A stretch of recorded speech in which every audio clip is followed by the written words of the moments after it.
China's telecoms giant, Huawei, is reportedly leaving the U.S. market, something worth $1 billion for the company. Now, that's amid allegations it's been spying in favor of Beijing. Huawei's reportedly told France's Les Echos paper that the company doesn't want to create tensions between China and the U.S. Now, what's more, the Obama administration is also very frustrated with a deal Huawei is mulling with the South Korean government to build a whole nationwide network there. Now, how does that work? The U.S. has been accused of spying, especially through Snowden's leaks, and now it's actually dictating companies how to do business in two foreign countries between China and South Korea. Now, let's talk about this with a writer and author, Martin Jacques. He's the author of When China Rules the World. Well, I think that there's a general problem in America of inward Chinese investment, and so there's a history of the difficulties that Chinese companies have had in taking over American firms and expanding in the American market and so on, because contrary to what people might think, the Americans have got quite a very protectionist attitude often to foreign arrivals, especially relatively new ones, especially ones that, where relations with them are quite complicated. So the Americans have been for example, much more restrictive vis-a-vis Huawei and discouraging Huawei's growth in America compared with, for example, the British attitude, which has been very much more open to Huawei. So I think that this is not just a reflection of the wider relationship between the United States and China.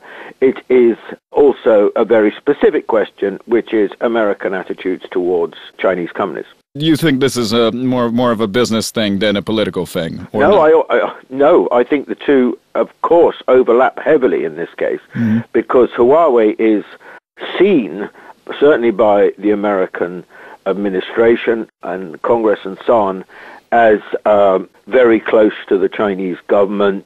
In fact, it's a private firm. It's not a state-owned company. But the guy who started it, who runs it, started a good few years ago now, I think used to be in the PLA or something. And so this is something that been used on Capitol Hill and elsewhere to try and restrict Huawei's progress in America. I mean, globally, Huawei is one of China's most successful firms. I mean, because it's very high tech and it's in telecommunications, digital technology, and so on. So it's all and now it's in mobiles and so on. It's in lots of very important fields. I wanted to ask you this. Don't you think that's a bit of a double standard policy, given that we've seen all of these revelations from, say, Edward Snowden about American IT and telecoms companies basically cooperating with the NSA, and now they're actually, accusing China of doing the same thing? Look, prior to the Sunnyland Summit earlier in the year between Obama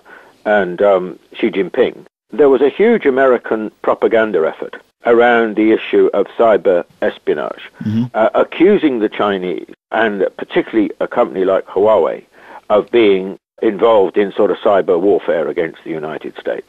In the few days leading up to it was a constant barrage. Then, on the eve of the summit, Edward Snowden's story broke.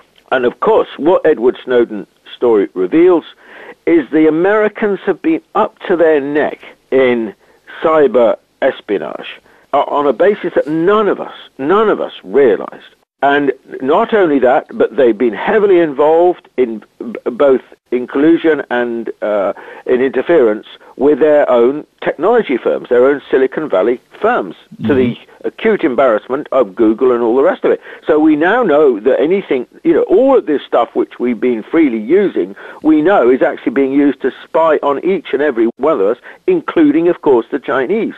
So I think that this absolutely blew the American position out of the water, because how can they go on about, Huawei's relationship with the Chinese government, given what they're up to?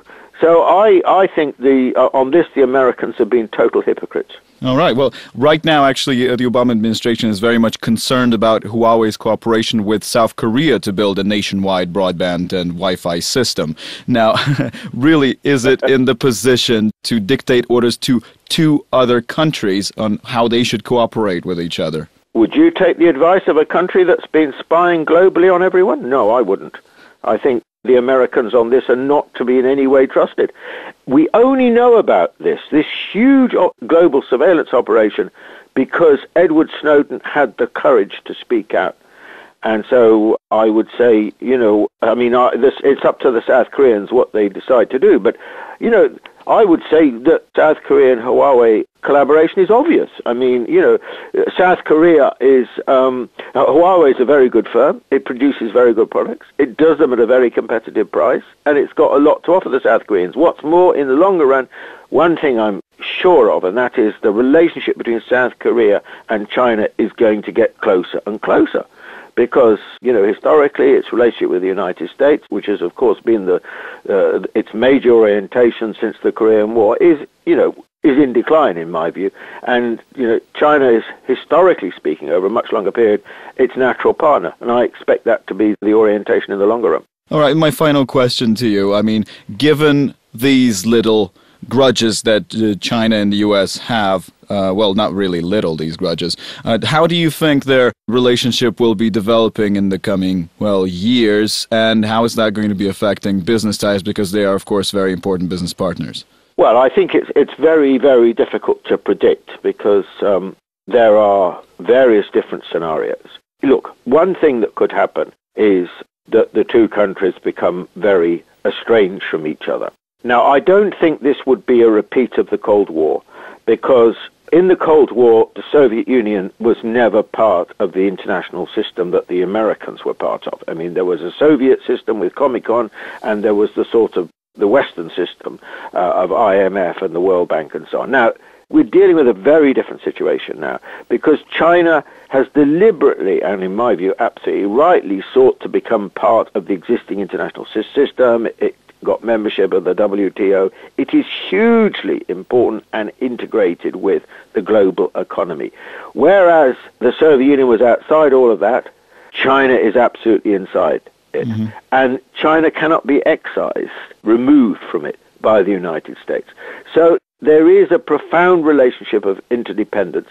It would be very difficult to undo that. And I think that acts as a very, very powerful constraint on frictions and tensions between the United States and China.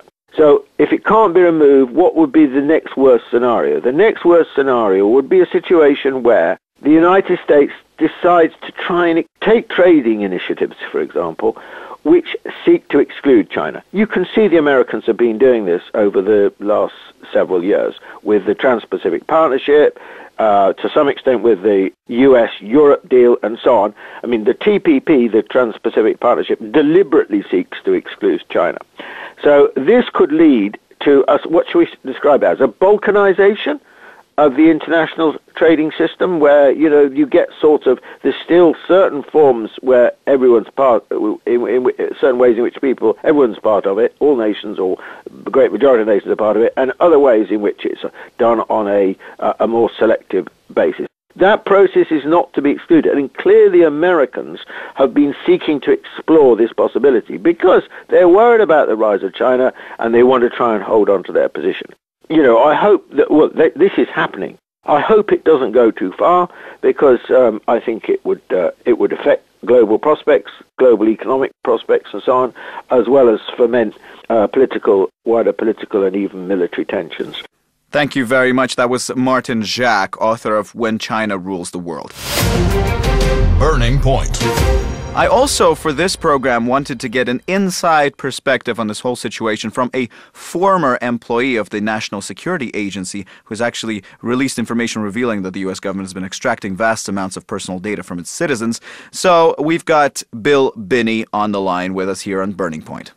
Bill, what do you think about those accusations that Huawei has been spying in favor of China and now it's basically leaving the U.S. market?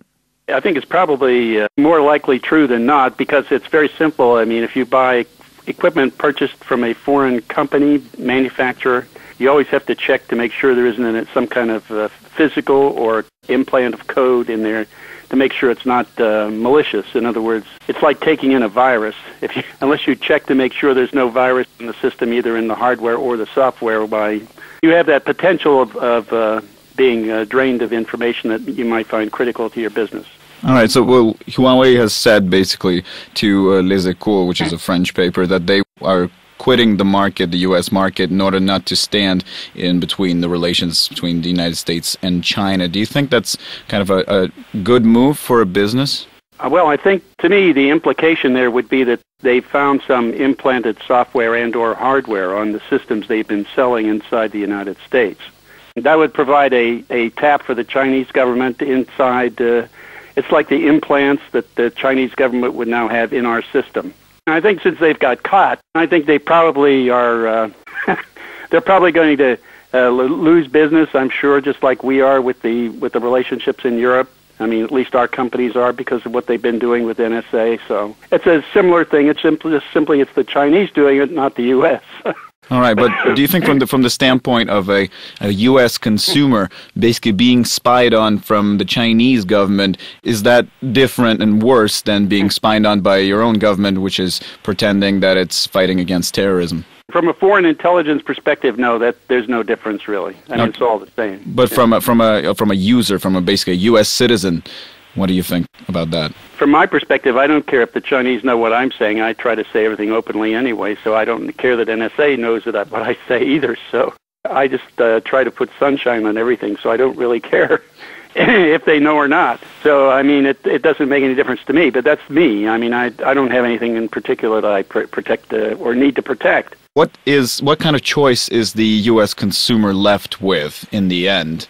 If you use a Chinese company for your 3G, 4G services, or you use AT&T, which have also been accused, or Verizon, which have been accused of cooperating with the NSA, what do you do? What do you actually say on the phone so that you're not, jeopardized? Well, I mean, I certainly wouldn't say anything that would be inflammatory or anything like that, but certainly I wouldn't limit what I said because of the fact that one company or another, I think that probably virtually any company in the world you deal with is involved in one way or another with one or another government trying to sell information about their customers and so on. I don't really think there's a great deal of difference anyway. It's just that I mean, you just need to be yourself and not be inflammatory or say wild things, for example. Mm-hmm. That might incur the attention of the local government or a foreign government, perhaps. Okay. Well, Huawei, as you say, have been caught red-handed. Do you think other companies which have, over the past 6 months, we've seen, multiple reports coming in from Snowden or other reports about the NSA, do you think other companies should follow its example? Well, I think it depends on whether or not if they get caught, yes, that would be a problem for them. I mean, it would affect their bottom line in terms of sales in the country that they're involved in, just like it's affecting the sales in Europe now. So sales right now in Europe are declining for American companies? Yes, they are, yeah. And that's a result of some of the Snowden disclosures. So, what kind of developments do you think we might see with this whole NSA scandal series? Because there's been information that only 1% of Snowden's leaks have been revealed right now, made public. There's a whole 99% we're in for. What do you make of that? Well, first of all, I think there's going to be an open area in the business world for companies to come in and provide security, like scanning equipment to make sure there isn't any implant in it and things of that nature. There's certainly a business environment there to ensure that kind of thing doesn't happen. I'm not sure I know too many companies that actually do that or do it effectively, so there certainly is a great opportunity there for people if they want to help provide security to businesses and so on, or even verify that equipment that they purchase is clean of any implants and so on. So that could be a good marketing strategy then, just to say that we're not affiliated with any government, we're not cooperating with the NSA. You can feel safe with us. Yeah, but then you'd have to have a way of verifying that that's true. Well, that's going to be pretty difficult to do, of course. That's right. Okay, yeah. Bill, thank you very much for that comment. Yeah, you're welcome. That was Bill Binney, a former NSA employee, and I'm afraid I'll have to leave it here. That was Bernard.